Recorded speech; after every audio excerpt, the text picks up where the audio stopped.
Olá, eu sou Marcelo Botelho da Veus e com muita satisfação estamos aqui abrindo mais um programa do nosso Veuscast.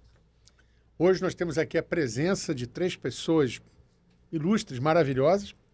Começo aqui falando Alexandre Cohen, nosso diretor de tecnologia, que vai estar conosco aqui nesse nosso bate-papo.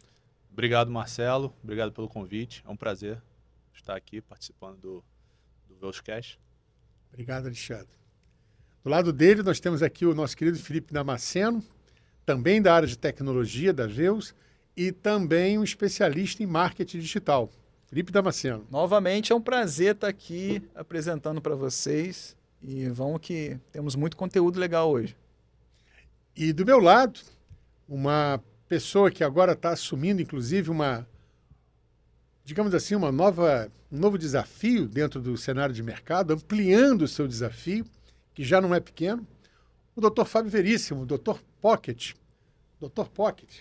Obrigado, Marcelo. Obrigado aí pelo convite e espero contribuir bastante aí com o cenário. Vai contribuir bastante. Lembrando que Pocket, para quem não...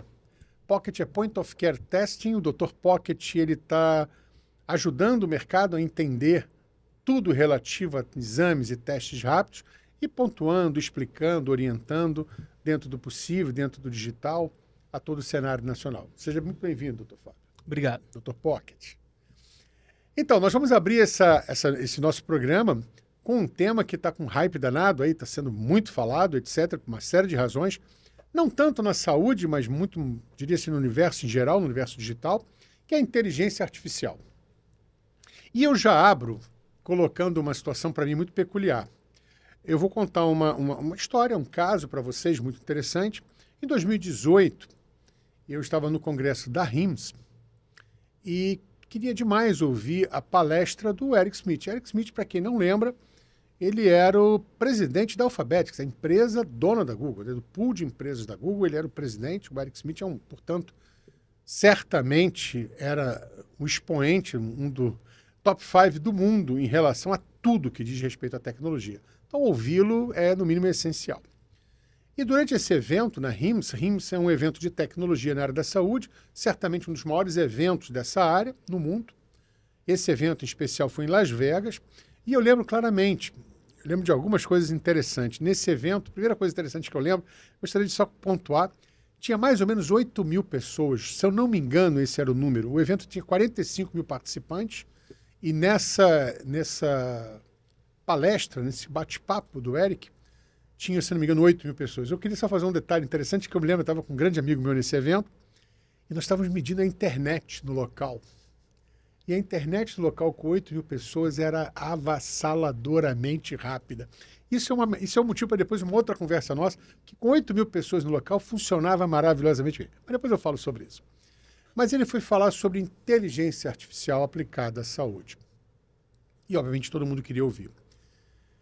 E ele foi falar de uma experiência, de uma atuação da Google no mercado da saúde, especificamente na laudagem, na emissão de laudos para problemas, especificamente era câncer oftalmológico, problemas nos olhos. E ele fez uma série de colocações durante sua apresentação que, para mim, foram, muito entre aspas, estarrecedoras, por isso que eu saí do evento maravilhado. E eu lembro de alguns pontos que eu gostaria de destacar aqui. Um dos pontos ele colocou que o produto da Google, à época, em 2018, portanto, quase 6 anos atrás, ou próximo de 6 anos atrás, ele tinha já uma capacidade técnica de laudar melhor do que um médico. Isso dito por ele, não é o Marcelo que está dizendo. O Eric, na época, aspas, colocava, olha, nós estamos laudando, se não me engano, o número era, ele tinha capacidade de receber 50 mil laudos dia, e ele também fez uma ponderação, olha, nós recebemos por dia mais que um médico vai ver a vida inteira, alguma coisa nesse sentido. Em suma, ele fez questão de ressaltar que ele recebia um volume enorme de informações E dessas informações ele gerava laudos, especificamente oftalmológicos, e que isso ia mudar a realidade. E ele ressaltou isso várias vezes, com muita velocidade e com muita qualidade. Então, primeiro eu achei que ele ia ser apedrejado, ia tomar um tomate, ia tomar um ovo, alguma coisa assim. Nada disso aconteceu. Ele foi ovacionado por várias vezes. Perguntas contundentes foram feitas durante a apresentação, mas eu destaco um ponto. Quando ele colocou esse case, eu fiquei muito admirado. Eu falei, faz sentido o que ele está falando. Eles estão usando machine learning, deep learning e inteligência artificial, né? A base é inteligência artificial, depois o machine, depois o deep, para conseguir tratar laudos e dar, que é o melhor dos mundos, dar informação com mais coesão, com assertividade e velocidade. Isso em 2018. Cabe destacar que depois disso eu não vi de uma forma como ele tinha preconizado, ele tinha colocado que até 2030 no mundo seria basicamente laudos, aí ele falou primeiro de oftalmológicos, ele chegou a citar os laudos de anatomia patológica, laudos de patologia, seriam praticamente todos dominados por robôs, por agentes de inteligência artificial, que fariam isso com uma qualidade ímpar. Passaram-se 6 anos. Guarda essa informação. Eu não vi isso acontecendo ainda. A gente vai falar um pouco sobre isso hoje. E tem um segundo caso para mim, que também foi bem interessante, eu gostaria de destacar. Todos os eventos que eu participo de tecnologia, no mínimo, eu chutaria no mínimo há 20 anos, eu vejo uma empresa, aliás, olha o comentário, via uma empresa destacando uma solução chamada Watson, da IBM. A primeira eu falei da Google, e o Watson trazia também alguns cenários avassaladores, transformadores, para serem aplicados na saúde. Eu não vejo nem mais o Watson nesses eventos, pelo menos eu não lembro da última vez de ter visto. Então eu faço aquele questionamento que eu já fiz nos nossos programas anteriores. A precaução extremada na saúde, a cautela extremada na saúde, retarda o ingresso dessas tecnologias, porque, novamente, estamos em 2024 e eu não consigo ver ainda, pelo menos nos grandes hospitais, nos grandes laboratórios, etc., soluções onde você tem embarcado amplamente o uso da IA para dar suporte à liberação de laudos. Eu não vejo, não estou dizendo que não tenha. Nós sabemos, aí eu vou evitar citar nomes nacionais, nós sabemos que tem algumas atuações específicas e algumas unidades hospitalares, principalmente, usando isso. Sabemos também que existe uma determinada atuação, mas são muito pontuais. Eu queria abrir a nossa conversa dizendo o seguinte, eu não tenho dúvida alguma que inteligência artificial, e também vamos falar um pouquinho dessa conotação inteligência, também quero abrir um parênteses em relação ao Nicoleles, que fala que não é inteligência, não é artificial, e, aliás, ele faz uma colocação muito contundente dizendo que não é nada disso, é marketing puro. Então eu abro a nossa conversa dizendo o seguinte, eu tenho certeza que ela veio para ficar, mas eu tenho ainda um medinho, para não dizer um medão, que não seja mais um hype e mais ainda um marketing extremado, transformando de forma negativa aquilo que tinha que ser, que tem tudo para ser muito positivo. Especificamente esse exemplo que eu dei da Google, 2018, eu não vejo isso hoje. Novamente, eu acompanho esse processo, inclusive saiu um paper, para ser bem exato, tem um paper que foi publicado, deixa eu pegar aqui uma informação, sim, pelo NIH, Instituto Americano de Saúde, ponderando positivamente em 2003, depois eu posso botar no link, falando exatamente sobre isso. Ele ponderando bastante a questão do uso desse mecanismo e deixando claro que esse é o caminho para você utilizar no mundo real, no mundo clínico real, e dando posições muito positivas. Mas eu destaco, em 2018 se falou isso, em 2022, 2023 saiu um paper falando sobre isso e dizendo que a conclusão foi muito positiva, e outros trabalhos sobre isso, e teve outro trabalho também publicado no JAMA, no Jornal de Medicina, também reiterando isso. Mas a minha discussão, nossa, é muito tempo. na apresentação nossa, no programa anterior, eu falei de 10, 20 anos com relação ao log. Então, eu abro a discussão dizendo o seguinte, nós temos aí uma solução fantástica, mas tanto tempo assim, será que essa preocupação não é tão extremada? Será que não existem vários fatores que estão impedindo disso entrar? Eu fico com um receio de que exista algo mais que não seja só ciência que esteja impactando a entrada desse recurso de uma forma avassaladora. E me parece, e aí a olhos vistos, né, surgir uma quantidade absurda de soluções de tecnologia, inteligência artificial. A Google, mais uma vez, avançou assustador, e tantas outras avançaram bastante. Eu só faço aí o nosso, para começarmos a falar dessa tecnologia, do IA, por que ela não está presente ali do lado? Por que ela não está acontecendo da forma que a gente imaginava que fosse acontecer depois de 6 anos? Eu abro aí essa... Será que não é também por questões de preocupação dos médicos mesmos, né? Eu acho que também tu colocou que realmente a preocupação talvez atrapalhe um pouco, dependendo do nível de preocupação. Se a gente for olhar para o lado da tecnologia, hoje ainda se discute se a IA vai tirar ou não o emprego dos profissionais. Então, assim, as pessoas ainda não entendem que veio para somar e não para tirar.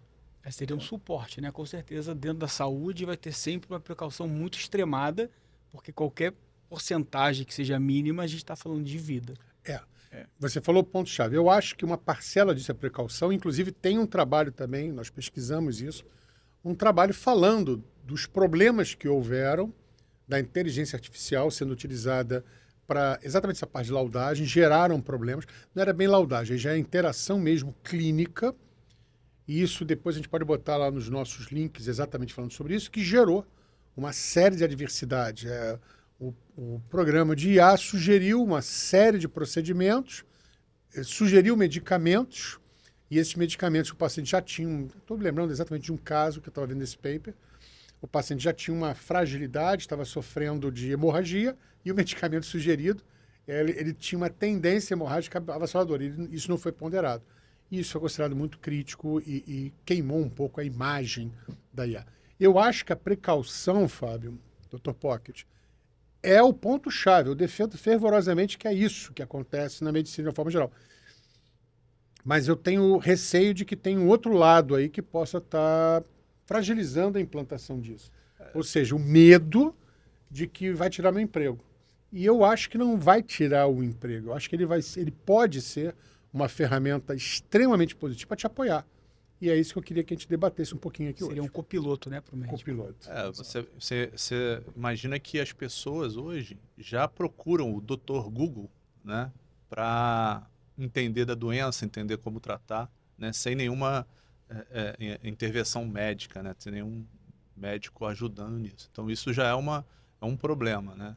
Isso é um grande problema, né? Porque acaba gerando, você mascara situações, a pessoa acaba se automedicando, vai gerar um cenário muito grave. Mas no caso da IA utilizada por uma empresa como essa, que cria uma plataforma gigante para suportar laudagem em massa, me parece que eles já devem ter uma sustentação tecnológica, médica. Os números apresentados eram gigantescos. E o que me causou um pouco vamos dizer assim, de choque é passar 6 anos e eu não vi nenhum movimento. A gente ainda tem um processo de liberação ainda totalmente cartesiano, não existe ainda uma evolução. E me parece que a gente deveria ter. Me parece que a gente poderia ter, especificamente esse. Está lá, é público, novamente, a gente bota nos links lá, a questão da retinopatia, do Google Health ajudando. E a minha pergunta é, mas isso está presente, isso é usado? Todo médico já usa, não usa? E por que não usa? Eu acho que a maioria por uma precaução devida, correta e justa, mas tinha que ter um programa de metas, deixando claro quando nós podemos implantar, quando que nós poderíamos ter efetivamente, novamente, defendendo o lado da tecnologia, para que isso pudesse suportar positivamente a atuação do médico. Eu acho que isso em várias áreas. Isso é incluso também na própria, talvez no treinamento de medicina, né? Na faculdade de medicina, eu não sei se já tem isso hoje, né? Mas seria interessante talvez já implementar o uso da tecnologia, no caso da inteligência artificial, no meio, para que os médicos se habituem com isso. Se a gente for pegar os médicos com uma certa carga de experiência, é uma evolução muito grande que a gente está passando. Inclusive, em poucos anos para cá, a tecnologia explodiu, né? Tem alguns grupos de faculdades, né, de medicina, um determinado grupo do Brasil, já sei que eles colocam, por exemplo, para os médicos entenderem que, isso, por exemplo, isso que eu vou falar é básico, mas parabéns para eles que eles estão fazendo isso, mostrando o que é um PEP, o que é um prontuário eletrônico do paciente, como usa, quais são as soluções, o que o mercado está oferecendo, para que ele já consiga entender que não é mais razoável que o histórico do paciente esteja sendo feito ainda numa ficha. Então, isso já evoluiu muito. Os últimos relatórios que foram feitos de pesquisa, principalmente da parte de saúde, mostram que o PEP avançou muito no Brasil. Os relatórios da CERT, que são, aliás, muito bem compilados, eles já mostram uma evolução muito significativa. Mas eu não vi nada que destacasse a evolução da IA, da inteligência artificial de fato, aplicada à medicina. Então, a gente teria que acompanhar e entender o porquê que isso talvez não ganhou isso. E mais, eu acho que no momento que proliferar uma série de cases, que mostram o uso, que assessoram, apoiam esse uso, vai ser muito bom. Eu lembro de um equipamento também de um fornecedor mundial de ultrassom. Ele fazia a avaliação da imagem e dava uma sugestão, um apoio, dizendo, olha, eu acho ultrassom, especificamente ultrassom.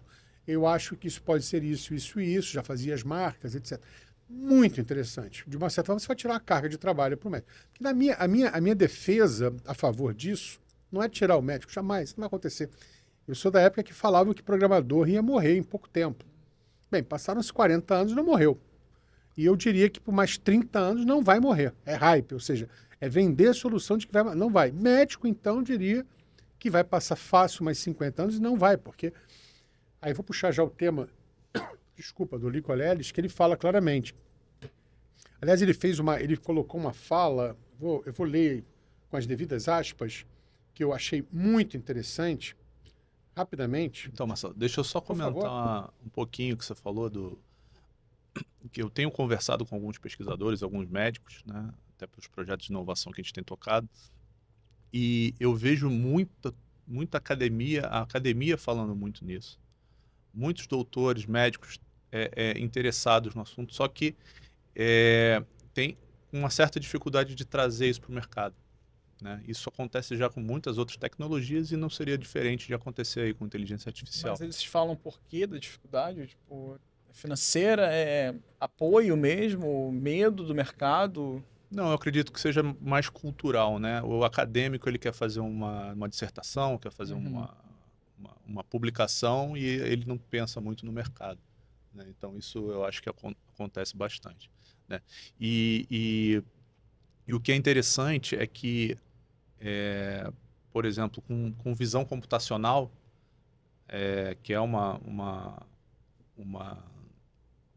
das tecnologias, né, uma das divisões da inteligência artificial, a gente consegue, através de um raio-x, detectar, né, fazer uma predição da doença, né, que tá nesse raio-x, né? Então, eu vejo muitos médicos fazendo isso.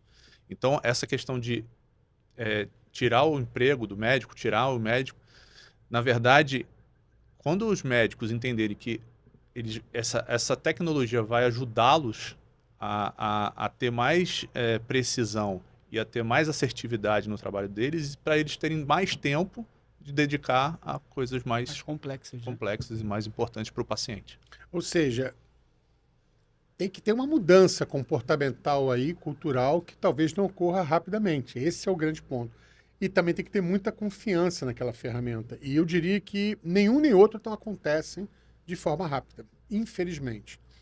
A gente sofre hoje de um terror, né, que é você ter as falhas das aplicações, elas existem. Eu não vou citar o nome, mas eu tenho um aplicativo que eu uso. A minha vida, todos aqui vocês sabem qual é a minha vida. Está dentro daquele aplicativo. Todas as minhas notas, todos os meus tudo está dentro daquele aplicativo. E deve ter mudado algum engenheiro de sistemas lá e toda semana eles estão mudando a interface.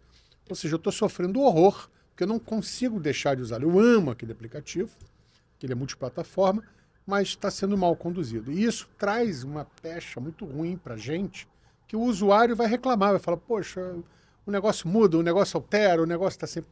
E eu imagino que esse seja também um terror para o médico que está querendo, talvez, entender que ele pode usar mais a IA. Isso me preocupa bastante. Então tem a questão da tecnologia estar bem madura e o médico confiar, ter uma esteira de eventos que prove a ele que aquilo ali é extremamente confiável, e depois que ele considerou que é extremamente confiável, ele não vai aceitar muito a mudança, porque faz todo sentido. Aquelas CNTPs que ele viu ali, aquelas condições normais de temperatura e pressão, aquela fotografia, ele quer que seja mantida. Se você muda, você tem que revalidar tudo novamente. Se você muda, tem que revalidar tudo novamente. E isso cria... Então o cara acaba pensando, não, deixa que eu faço e toca dessa forma, porque eu não quero transferir essa resposta. Porque no final do dia, o CRM que está lá é o dele. Não tem o CRM do Dr. Google ainda. Mas eu acho que com a força que a gente está tendo dessas ferramentas agora, eu sempre acho isso, tá, senhores? Que quando vai para grande público, nós não tínhamos chat GPT há 2 anos.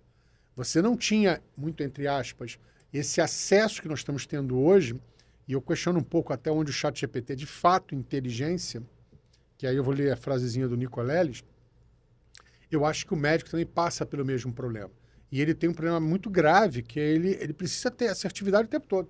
Já é um cenário complexo, instável, que sofre todo tipo de interferência. Aí você bota mais um componente que pode ser ainda mais estável. Então, assim, teria que ter uma garantia absoluta. Mas, ao contrário do que eu estou falando, eu acho que o tempo também não está sendo muito amigo disso tudo.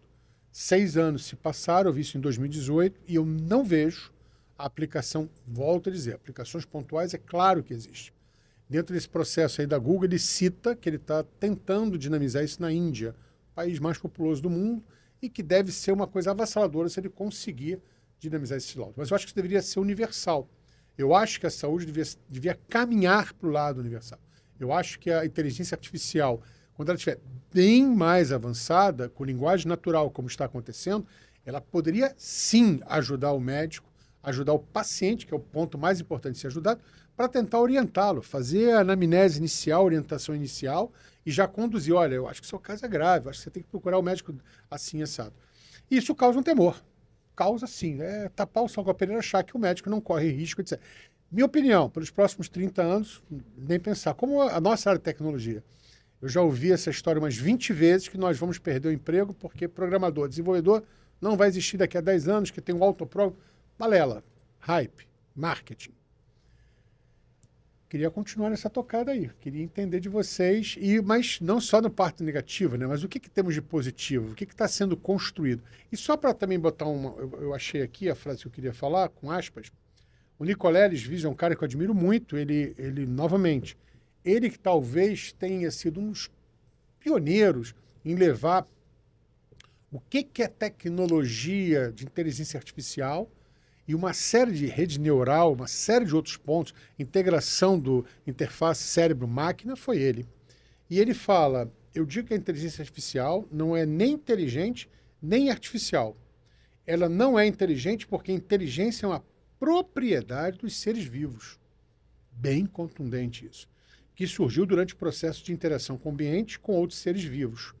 Eu acho essa colocação dele absurdamente contundente. Ele está dizendo, olha, não vai ter. Não vai ter. A inteligência, é inerente aos seres vivos. A gente pode criar um mecanismo que vai clonar, copiar. Eu não seria tão contundente quanto ele. Eu acho que a gente vai ter, sim. Eu não sei quando, mas eu acho que esse quando está mais próximo. Queria que você falasse um pouquinho, Alexandre, dos cases, das situações que você vê de IA que a gente possa... Essa questão do hype, né? Só para esclarecer um pouco, talvez o público, né, o nosso público, a gente está falando muitos termos técnicos, né? Então só para falar um pouquinho de inteligência artificial, né? Que é qualquer tentativa, né, qualquer ação que o computador tenha para simular uma habilidade cognitiva, né, do ser humano, como pensar, resolver problema ou tomar decisão. Tá? Então, interpretar texto está sendo considerado uma inteligência artificial. Copiar não é uma inteligência artificial. Né? Então, por exemplo, antigamente, a inteligência artificial já tem quase mais de 50 anos, né? Então, antigamente, fazer um cálculo matemático numa calculadora era considerado inteligência artificial, né? Porque você consegue ter a sua resposta em segundos. Milésimos de segundo, na verdade, né? Então, essa diferença da inteligência artificial é que eu acho que é importante, né, o público entender. E o que acontece, né? Por exemplo, a gente voltar em 1996, né, quando o Deep Blue, da IBM, ganhou do xadrez do Kasparov, né? Naquela época foi revolucionário, era uma inteligência artificial, né? E hoje, se você pensar o que exatamente aconteceu, é um computador que foi programado com um passo a passo com todas as jogadas possíveis do xadrez. Ele não aprendeu com as jogadas, não aprendeu com o jogo. Ele simplesmente foi programado a simular todas as possibilidades em que um jogador de xadrez executa uma jogada. Então, assim, na nossa época, né, naquela época, 96, foi uma revolução de inteligência artificial. Hoje, né, não passaria. É mais. E isso, não vou deixar você perder o fio, mas só para complementar, e quando a gente compara a capacidade de um computador de comparar, de avaliar com a nossa capacidade humana, aí não tem como comparar, ele ganha de 1 bilhão a 0. Mas isso não é inteligência. É exatamente esse ponto. Continua, Alexandre, maravilhoso. Então, eu vejo, né, por que agora todo mundo fala em... Se você pensar em software, desenvolvimento de software, né? Então, à medida que a evolução vai acontecendo no poder computacional, na linguagem de programação, na informação, a quantidade de informação que a gente tem na internet hoje, né? E isso ajuda a inteligência artificial a crescer. Então, claro, tem algumas pessoas que vão falar que uma simples análise de dados, uma simples ciência de dados é inteligência artificial, porque tem medo de falar que a tecnologia dele não tem inteligência artificial, então é obsoleta, né? Mas se você imaginar a quantidade de informação que tem hoje e a quantidade de poder computacional que nós estamos vivendo hoje, isso acarreta que vai ser mais fácil a inteligência artificial, né, andar ou evoluir, né? A gente pega um exemplo, a Tesla do Elon Musk, né? Um carro autônomo, né? São diversos passos a passo, para não falar algoritmo, né, que é uma palavra técnica, mas um passo a passo que ele olha a estrada, verifica se tem algum obstáculo, verifica se uma placa, né, para poder fazer com que o carro seja autônomo, né? Então isso que hoje está sendo considerado uma inteligência artificial e de repente daqui a 20 anos não vai ser mais.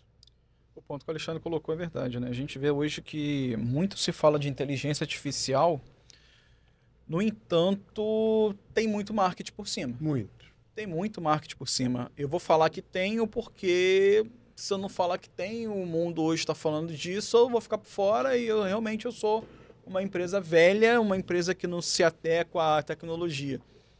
E isso traz um ponto de preocupação, né? Porque, até que ponto você está se vendendo para o mercado, falando que você tem tecnologia artificial, e até que ponto as pessoas podem realmente acreditar que as empresas estão implementando isso? Porque, assim, é algo muito sério você vender para o mercado uma história que você tem uma tecnologia, que você faz a análise e você por trás não tem. Você está desenvolvendo tudo manualmente, você está fazendo ainda as coisas lá atrás. E isso volta no assunto que a gente falou lá no último podcast, que é a estrutura alimentar da empresa não está moldada para que a tecnologia entre. Entende? Então, assim, realmente eu vejo que tem muito marketing no meio disso. Tem muita empresa falando que tem, mas é para realmente ficar bem no mercado, para falar que, não, a minha empresa é melhor. E a gente vê isso, inclusive, no meio das gigantes. Uma coloca uma coisa, fala que tem, ainda não tem, vai implementar, não vai implementar, e fica naquela que, não, eu tenho que vender para o mercado, eu tenho que ser rápido, eu tenho que realmente avançar no meio disso. E aí foi o ponto que o Marcelo falou, a gente está aí 6 anos com a tecnologia que a gente está aí. Qual o ponto? O que a gente precisa fazer para isso vir para o mercado? Eu acho que o principal argumento que a gente precisa trazer hoje é esse. O que precisamos fazer para agregar tecnologia para o nosso lado, sabe? Para ajudar o médico. O Alexandre vai falar um pouquinho sobre isso que a gente está implementando aqui dentro da Veus. Mas é importante a gente fazer isso, porque hoje a inteligência artificial é para trabalhar em conjunto com o médico, para apoiá-lo, entendeu? Para agilizar o processo. Você pode implementar a inteligência artificial numa fila que está enorme e conseguir diminuir o tempo de atendimento dessa fila. E não, sim, se basear 100% na inteligência, mas sim utilizar como complemento, né?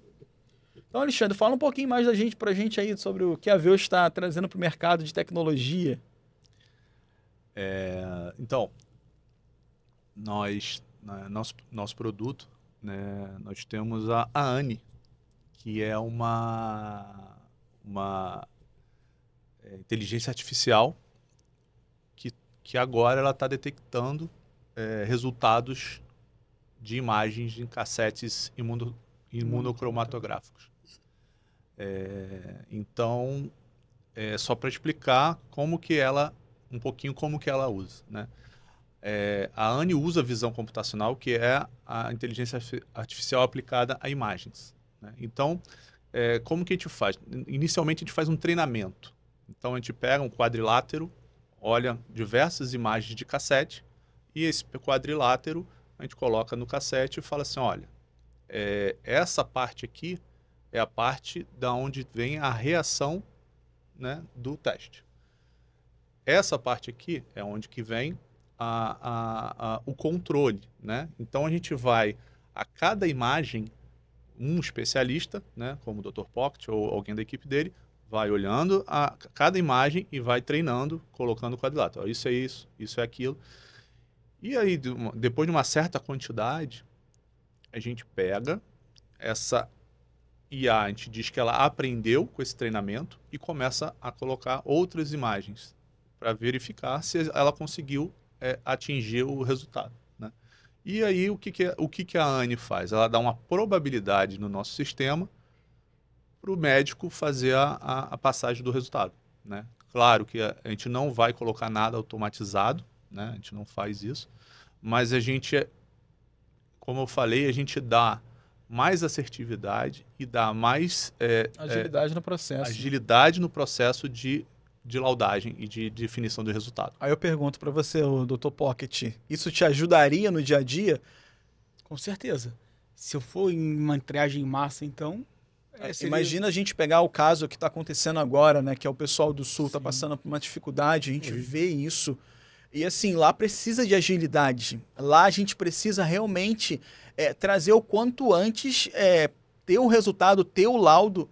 E eu acho que assim, a IA nesse caso, sim, é utilizado para apoiar o médico. Então assim, se a gente tem milhares de pessoas precisando que o resultado seja aprovado em minutos, e aí sim, a IA te dando um apoio, né? Passa o tempo ali que a gente tem do reagente e aí já vai sinalizando para o médico, olha, esse aqui possivelmente é positivo ou negativo, e aí o médico só vai se baseando, logicamente, o médico, que é o que o Alexandre falou, a IA ela vai treinando, então no caso da Veus, o médico não aprova, volta para a linha, dizendo, olha, isso aqui está errado, então a IA vai reaprendendo até o ponto que realmente fica aí 99,9% que a gente imagina que no futuro chega nessa média de acessibilidade. Lógico que assim, para você liberar um laudo 100% automático, envolve muita coisa. Eu acho que esse realmente é o receio do médico, e é um receio contundente, a gente não pode questionar isso, a gente está lidando com vidas, com saúde, mas é um ponto que, assim, a IA, nesse caso, vem para ajudar, entende? Numa situação dessa de massa. E você falou um ponto importante, nós seguimos absolutamente tudo que preconiza as normas técnicas. E no Brasil, a norma técnica é bem clara. A liberação de laudos é realizada por um profissional de saúde. Nós vamos ter soluções de IA, cometi um erro. Nós temos solução de IA, nós damos a informação, damos o percentual do que a gente acredita de que é a assertividade, do que é aquela informação referente àquele cassete. Nós já fazemos isso, nós já temos isso, mas nós não liberamos. Que a liberação, no final, é de quem está ali na frente, olhando, observando. Mas a ajuda que isso pode trazer numa escala é maravilhosa. Então, assim, dentro do que já a norma prevê, os processos da forma correta prevêem, nós já estamos fazendo um uso de uma IA. E o que eu espero que a gente consiga é que isso seja universal, que a gente possa fazer isso. Nós, digo todos os profissionais de saúde, as empresas de saúde, em larguíssima escala. Você pegou um caso, eu acho que isso merece um outro podcast, mergulhar mais fundo, uma situação dramática de atendimento em massa da população. Sim. Infelizmente, os amigos do Sul, eu tenho acompanhado uma pessoa que eu gosto muito, que mora em Porto Alegre, uma situação dramática, e a gente fica de mãos atadas. Como é que você vai lá? Nem ir você consegue de uma forma fácil. Tem que ter um desafio imenso, etc. Mas como você vai conseguir ajudar a triar tudo agora, né? Eu estava ouvindo agora recentemente, estou ouvindo de todos os lados, a triar absolutamente tudo, leishmaniose, rotavírus, me falaram de malária, leptospirose, tétano, tudo, hepatite, absolutamente tudo, porque evidentemente houve um... E aí eu concordo que se você tiver o apoio de soluções em situações ainda mais dramáticas, não há dúvida nenhuma que isso vai ajudar de uma forma muito responsável, ou seja, ele orienta, te apoia, mas o Dr. Pocket vai lá e diz sim ou não.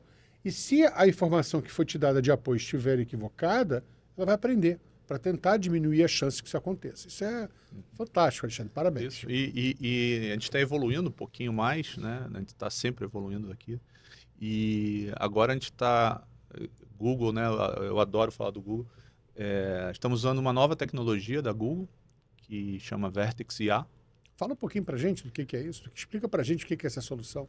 Então, eles, como a Google, né, sempre quer facilitar, né, o trabalho na utilização de ferramentas. Então, ao invés da gente, por exemplo, na questão do cassete, ao invés de a gente fazer o quadrilátero, fazer o treinamento com visão computacional, a ANI, agora ela vai se basear, né, no que já existe na internet e com linguagem natural vai falar assim para inteligência, para programação, para definição para resolução do problema, na verdade. Verifique se o cassete tem o C de controle e está marcado. Se sim, ele é um cassete válido. E verifique se o T de teste está marcado ou não.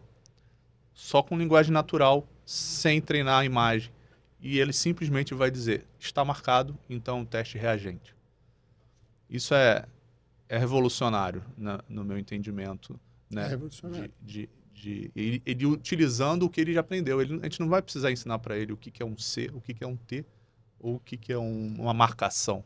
E de repente a Google já vai colocar isso, muito provavelmente em breve, porque isso é universal, está sendo usado, foi usado largamente na pandemia, em epidemias, em todo mundo. Isso é o tempo todo, o dia inteiro. Isso foi uma das questões que eu, desculpe te interromper, Márcio, que eu perguntei para um dos técnicos da Google, dos engenheiros da Google, eu perguntei, mas se a gente conseguir treinar nossos cassettes, isso vai estar disponível no Gemini para todo mundo?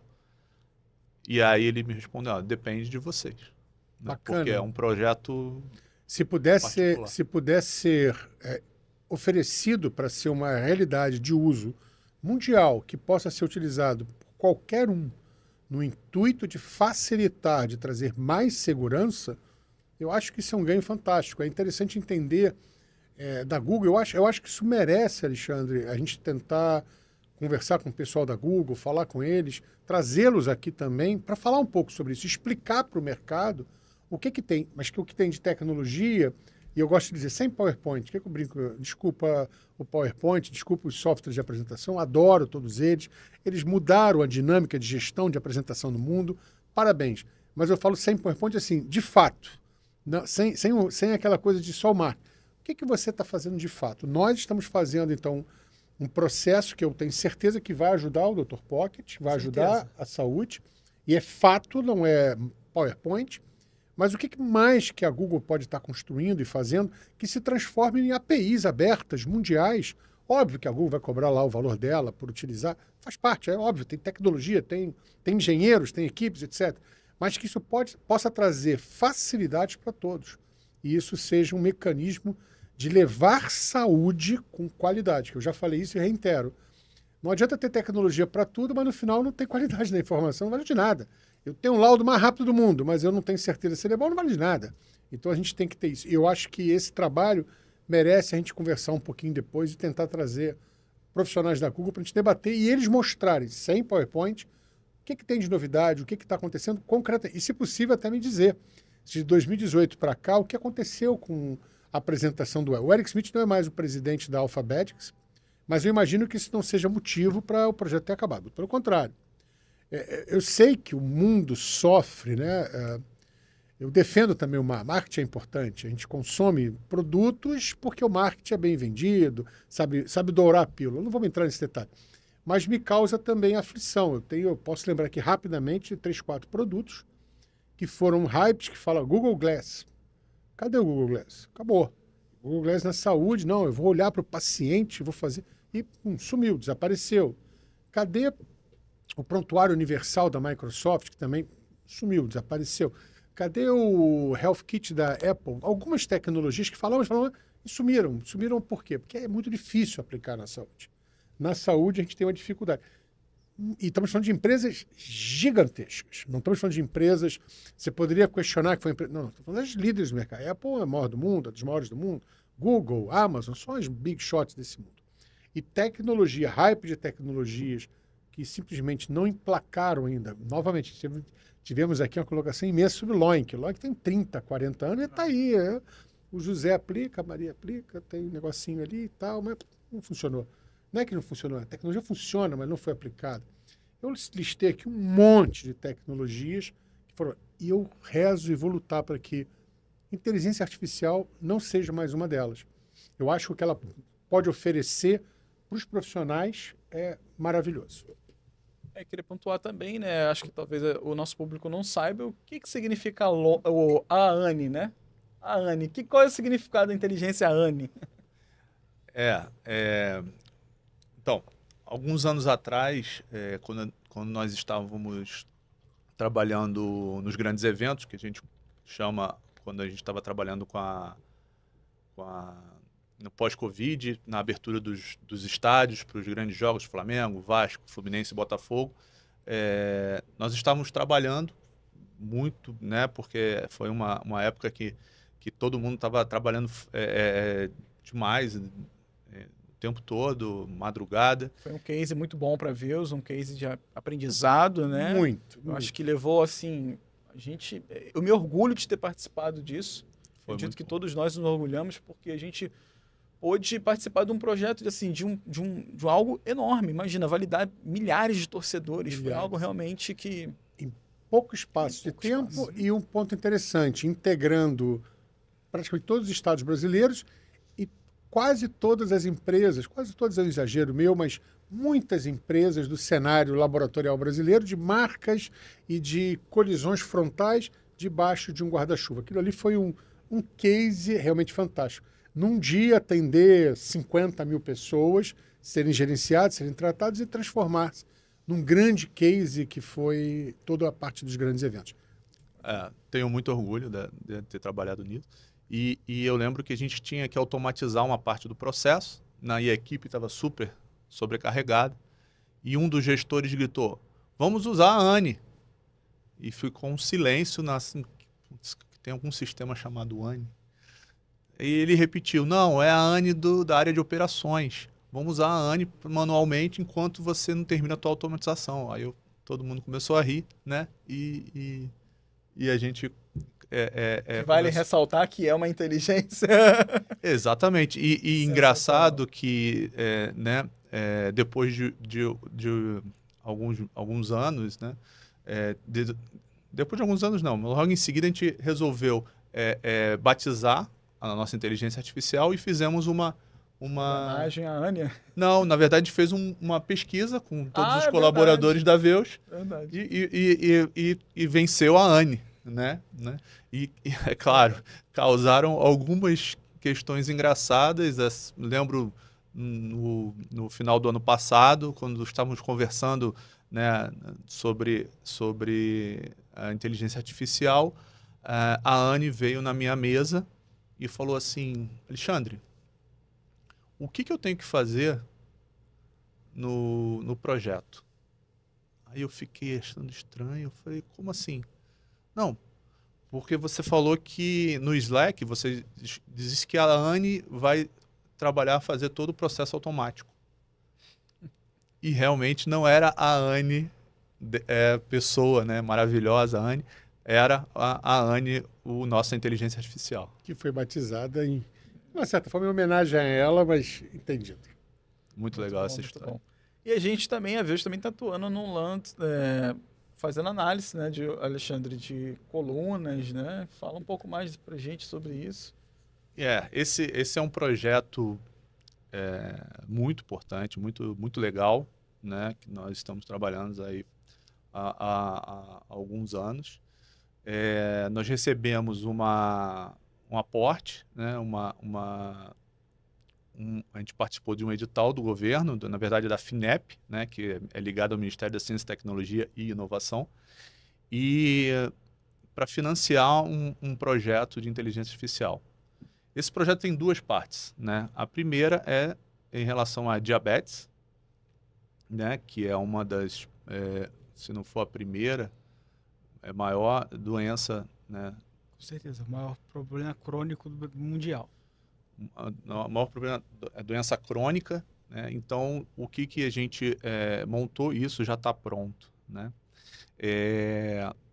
Através de dados históricos de pacientes, né? Tanto clínicos, como exames, resultados de exames, como não clínicos, são quantidade de vezes que o paciente fez uma consulta, quantidade de exames solicitados, e juntamos esses dados históricos com pessoas com condições, né, pessoas com diabetes, que tenham as condições agravadas, ou seja, uma amputação, por exemplo, né? E colocamos isso na ANE para que ela faça a predição de qual a possibilidade de um grupo de pessoas. Então, vou pegar um exemplo. Se o SUS liberar as informações, né, enviar as informações do Rio de Janeiro, por exemplo. Se ele liberar as informações do Rio de Janeiro e a gente conseguir todos esses dados de consulta, exames clínicos, a gente pode, dentro de um conjunto de pessoas, dizer a probabilidade dessas pessoas evoluírem para uma gravidade. E aí, o que isso pode acontecer? Então, o secretário de Saúde pode dar uma atenção especial para essas pessoas, pode conseguir com que essas pessoas sejam tratadas, educadas, de forma que elas não evoluam essa doença. E no futuro, obviamente, teremos muito menos gastos médicos, com procedimentos médicos, com essas questões. Eu acho que o ponto que nosso público talvez pode questionar, tudo bem, legal, isso é interessante, mas e a LGPD com isso? Assim, como que vocês estão pegando, como que a Veus pega essas informações, né? Porque é bom deixar isso claro para o mercado, né? São informações anonimizadas e a gente autorizadas. E autorizadas, exatamente. Essa pergunta é excelente, né? A Veus, eu, como diretor de sistema, não tenho acesso à produção. Ninguém tem acesso à produção. E todos os dados que utilizamos são anonimizados, né? E anonimizados, o que quer dizer anonimizados? É trocado CPF, endereço, nome, nada fica... você não consegue identificar a pessoa, né? Nem por nenhuma característica. Isso é importante mesmo. Aí vale ressaltar que temos autorização, no caso, para esse tipo de estudo, né? E diferente de outras empresas do mercado, a gente está provando meio a FINEP que a tecnologia, a inteligência artificial está presente, com dados, com todo documentado. Então, não é só marketing de falar que tem, né? Eu acho que o ponto principal é esse. Estamos mostrando, tem análise, tem auditoria, para que realmente isso venha ser provado para o mercado que estamos trabalhando sim com inteligência artificial de forma correta, de forma honesta, de forma digna. Que é assim, a Veus está levando isso para o mercado como benefício para a saúde, que a gente acredita que isso pode ser utilizado pelo governo em diversas áreas para realmente assim reduzir custos para o governo, melhorar a qualidade de vida das pessoas, né? A parte epidemiológica toda, né? Sim. Exato. Exatamente. Então, acho que isso é importante, né? Ressaltar. E aí, continuando, né? A segunda parte desse projeto em relação à coluna, problemas de coluna, né? Então, essa foi a parte mais desafiadora. Estamos ainda para finalizar esse pedaço. Estamos com ajuda, e aí, problemas de coluna, né? Nós pegamos as imagens de coluna, de raio-x, né? E com a ajuda de especialistas, né, da Santa Casa de São Paulo, que são excelentes equipe especializada em coluna, estamos começando a treinar os raios-x para a gente identificar os problemas que a gente encontra. E da mesma forma, né, por exemplo, se os dados clínicos, os dados históricos desses pacientes chegaram a algum evento grave, uma escoliose severa ou até uma hérnia, né, severa, nós iremos conseguir identificar e da mesma forma fazer uma atenção inicial para esse público. Né? Isso, ou seja, para ficar bem claro, você criou uma ferramenta que ele avalia as imagens com treinamento baseado no suporte desse grupo de médicos especialistas, já está conseguindo dizer isso aqui é uma escoliose grave, isso aqui é uma hérnia. Ou seja, você está dando conhecimento para uma plataforma de IA para ajudar no diagnóstico de doenças da coluna. É isso que eu posso entender? Eu vou ser um pouquinho mais claro. Então, por favor. Assim, imagina que você tem um raio-x da pessoa. Normalmente, quando você vai no hospital, você tem um problema nas costas, o médico normalmente pede raio-x.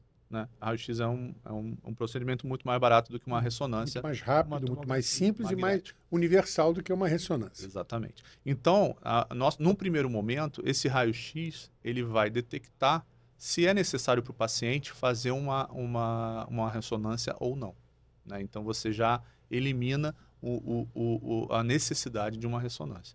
E o que ele vai detectar? Vamos detectar através do raio-x se ele tem um câncer, por exemplo. Né?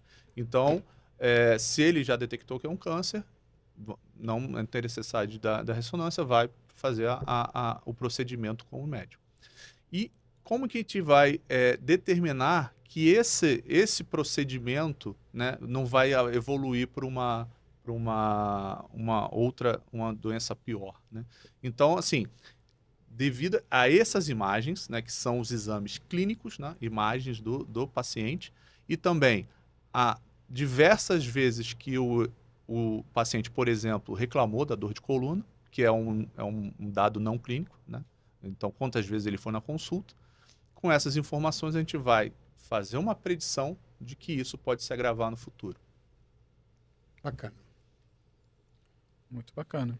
Acho que é importante a gente colocar que, nesse caso, né, o Fábio, a gente está vendo que a IA está ajudando o médico e não substituindo. E não substituindo. Foi aquilo que a gente falou no início. Ele vai ser um copiloto para o médico, a IA, para poder ele gastar o tempo dele na parte complexa. Essa parte operacional seria feita pela inteligência artificial. Essa triagem seria feita pela inteligência artificial e o médico ficaria com uma carga menor e poderia se focar com mais tempo nas complexidades da doença.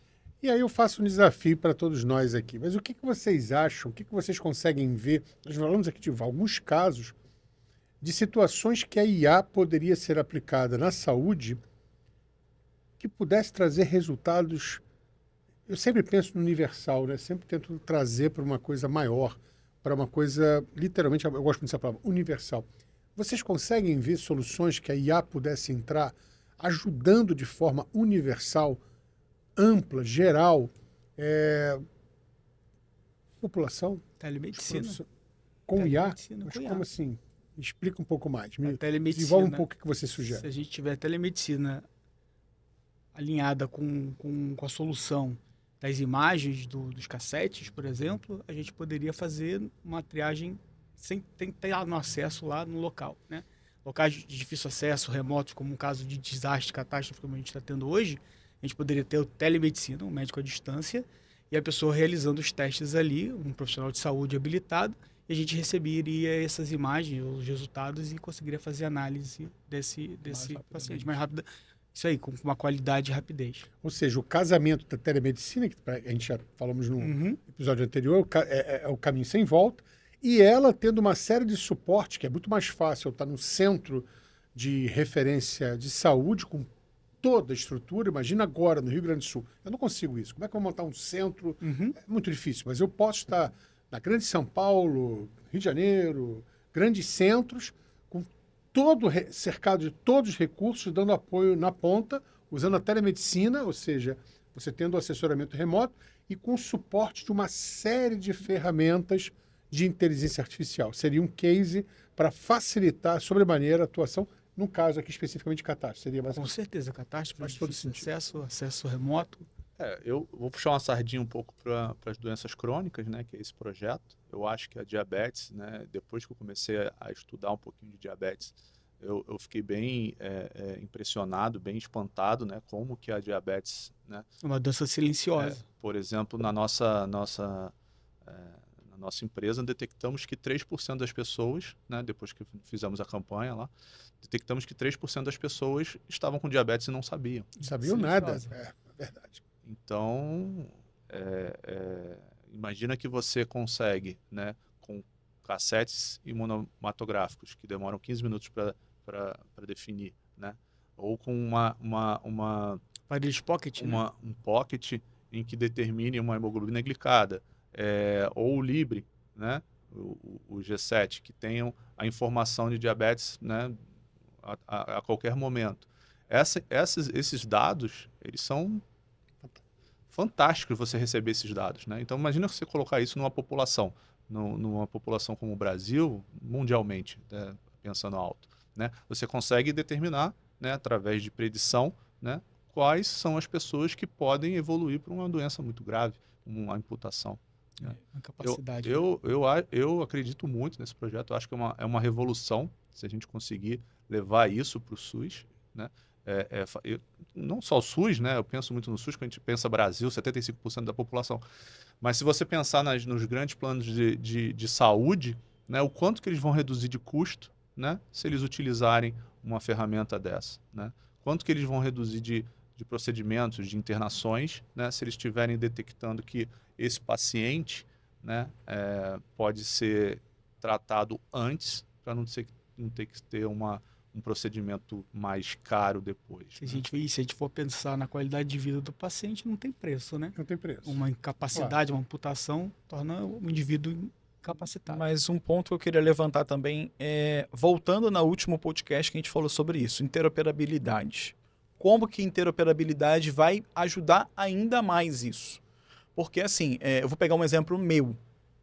Eu descobri uma doença autoimune porque o médico obteve informações de diversos locais. Foi exames de sangue que eu fiz, foram vários pontos que eu fiz para que ele tivesse um diagnóstico. Olha, realmente você veio aqui várias vezes, a gente já te deu vários medicamentos, você já fez todos os exames, então, assim, estou diagnosticando você com uma doença autoimune. Se a interoperabilidade estivesse realmente ativa num contexto geral, ligado laboratório, com clínica, consultório, com todos esses pontos, e aí tivesse uma IA para ajudar nesse diagnóstico, seria muito mais fácil, que o médico ia ver as informações em tempo real e ia lá, não, olha, só tem pré-definido aqui que você realmente tem essa doença autoimune. De fato, se ele tivesse um prontuário todo linkado. O que o Felipe está colocando era a sugestão que eu ia fazer. O Felipe aqui foi maravilhoso, era exatamente o ponto que eu ia colocar.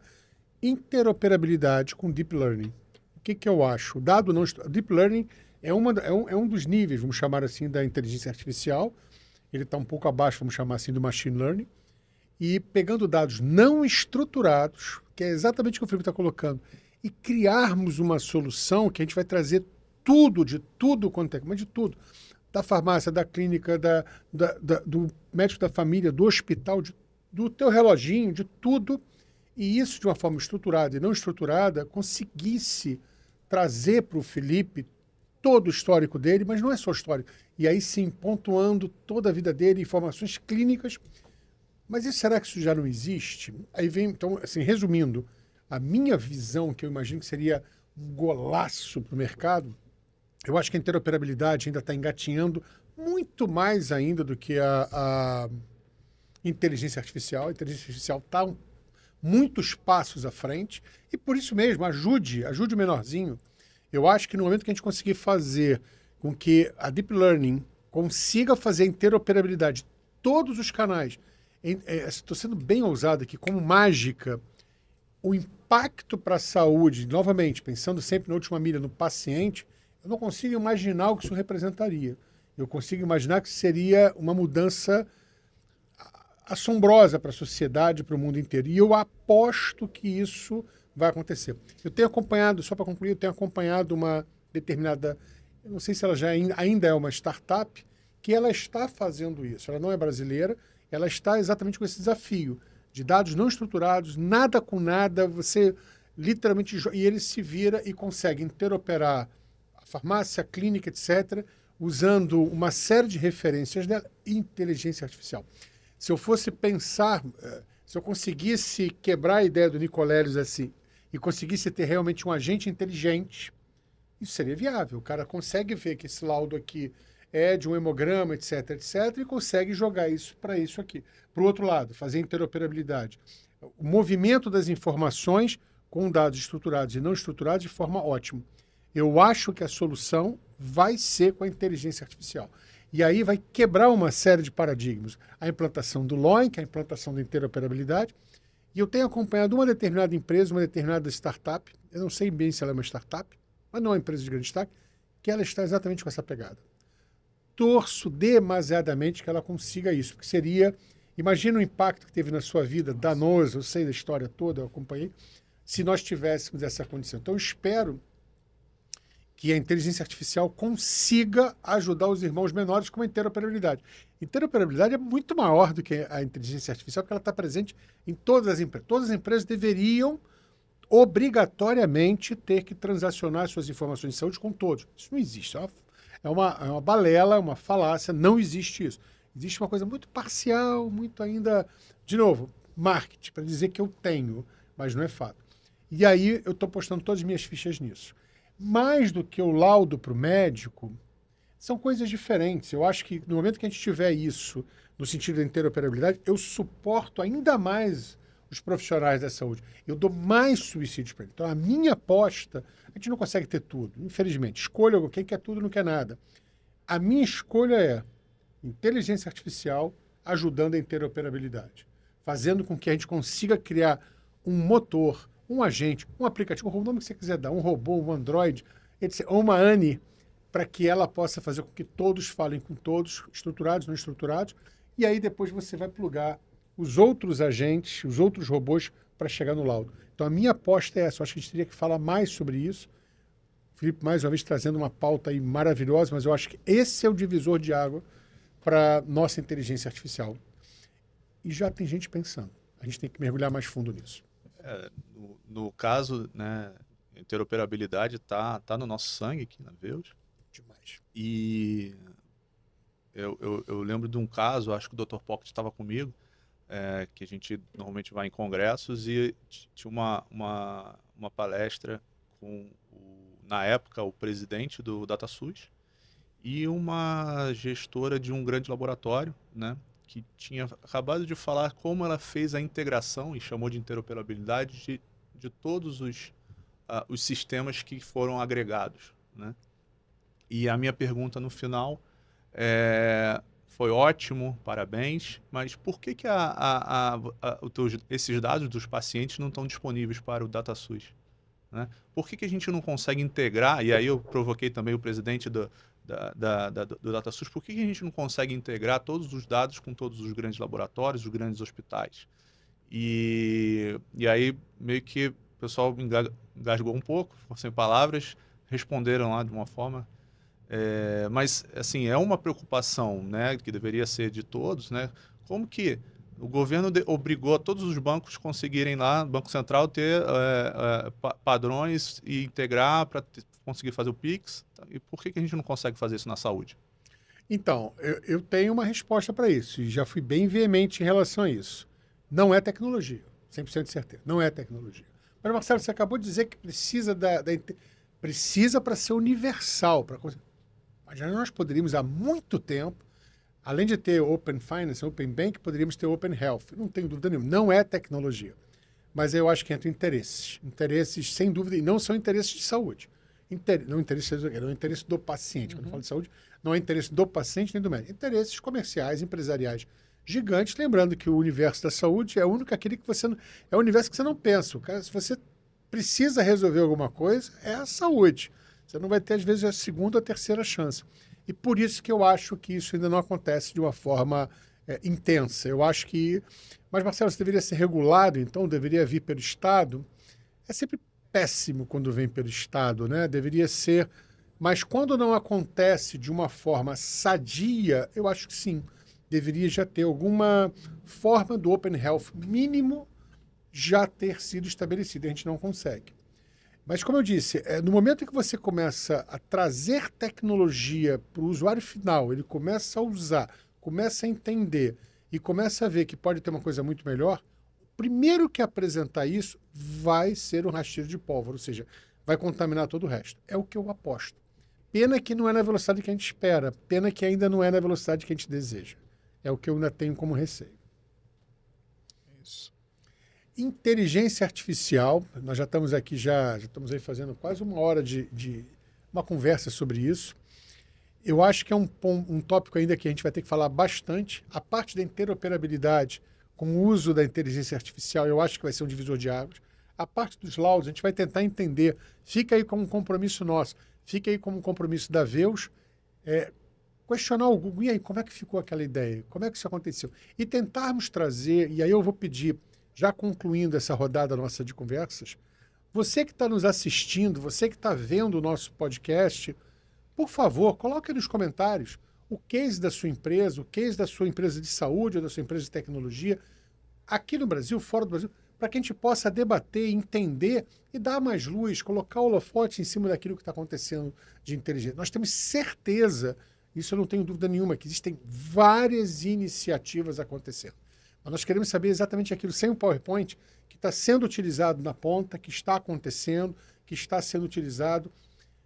Mas, Marcelo, tem que estar sendo utilizado por milhões de pessoas, não pode ser com 1000 pessoas? Pode ser com 1000 pessoas. Traz para a gente, comenta com a gente, porque a gente vai ter que fazer questão de divulgar, de levar isso para frente, porque eu acho que é muito importante entender que inteligência artificial não é passageiro, ela veio para ficar. E nós temos que tentar deixar muito claro, separar um pouquinho, como sempre, o mercado é assim, o joio do trigo, separar o que de fato está trazendo sucesso, a realidade, e trazer algumas empresas. Fica aí, Alexandre, um compromisso, vamos tentar trazer o pessoal da Google para falar um pouquinho da solução deles, da solução que eles tiveram também com o pessoal dessa questão dos laudos para retinopatia e outros, e poder abrilhantar um pouquinho as nossas colocações. Com certeza. Vou agradecer a presença dos senhores que estão nos ouvindo, de todos que estão nos ouvindo. Agradeço muito. Foi mais esse bate-papo aqui com o querido Alexandre, Felipe Damasceno, o Dr. Pocket. Em breve teremos mais um programa para falarmos de tecnologia aplicada à saúde. Por gentileza, fique à vontade para comentar, trazer suas opiniões. E como eu disse, fala um pouquinho para a gente do que você conhece, do que você tem de inteligência artificial aplicado na sua empresa, no seu bairro, na sua cidade, no seu hospital, na sua faculdade e etc., para que a gente possa divulgar também. Eu agradeço demais a sua atenção. Um grande abraço. Aqui foi o Veuscast e o Marcelo Botelho da Veus. Muito obrigado.